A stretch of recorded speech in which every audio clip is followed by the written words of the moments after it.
Pada akhir abad ke-15, dunia yang dikenal orang Eropa hanyalah sebagian kecil dari planet kita. Namun seorang pelaut asal Genoa bernama Christopher Columbus memiliki sebuah rencana yang berani.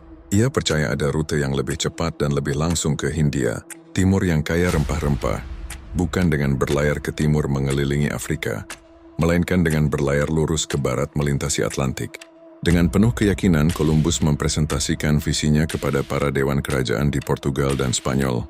Rencananya dianggap radikal dan berbahaya, sehingga ia menghadapi penolakan berulang kali dari para ahli yang skeptis. Namun kegigihannya akhirnya membuahkan hasil. Ratu Isabella dari Spanyol melihat potensi keuntungan dan penyebaran pengaruh, setuju untuk mendanai ekspedisinya.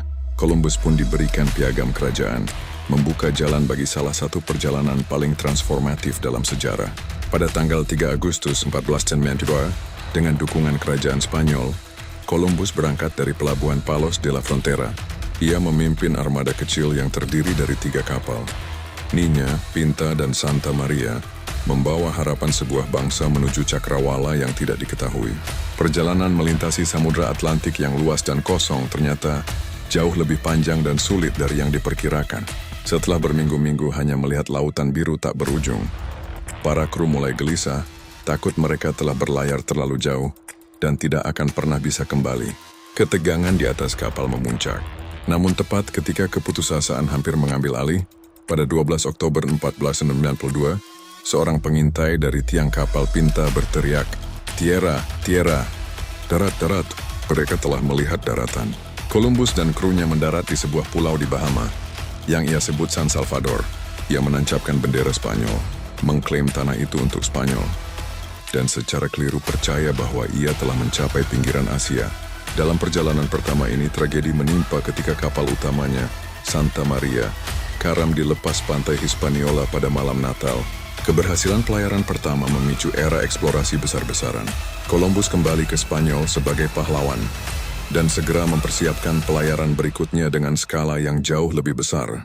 Pada September 1493, ia memimpin armada raksasa yang terdiri dari 17 kapal, membawa ribuan kolonis, tentara, dan misionaris untuk memulai kolonisasi dunia baru.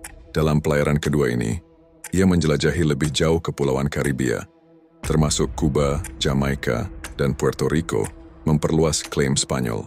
Pelayaran ketiga pada tahun 1498 membawanya ke daratan Amerika Selatan untuk pertama kalinya, dekat muara Sungai Orinoco. Namun masa kejayaannya tidak bertahan lama. Laporan tentang salah urus dan kebrutalan di koloni Hispaniola sampai ke telinga kerajaan. Pada tahun 1900, sebuah perubahan dramatis terjadi. Francisco de Bobadilla, utusan mahkota Spanyol, tiba untuk menyelidiki. Columbus ditangkap, dibelenggu, dan dikirim kembali ke Spanyol dalam keadaan terhina. Reputasinya hancur. Meskipun dipermalukan, Columbus berhasil meyakinkan raja untuk membiayainya melakukan satu pelayaran terakhir.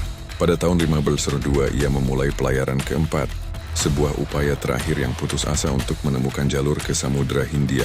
Perjalanan ini dipenuhi dengan bencana. Armadanya dihantam badai ganas di Karibia, menyebabkan kapalnya rusak parah dan bocor. Akhirnya, Columbus dan krunya yang selamat terdampar di Jamaika selama lebih dari setahun, hidup dalam kondisi yang menyedihkan, tampak kurus dan putus asa, sebelum akhirnya diselamatkan. Ia kembali ke Spanyol pada tahun 1504, lebih tua, lelah, dan kesehatannya memburuk.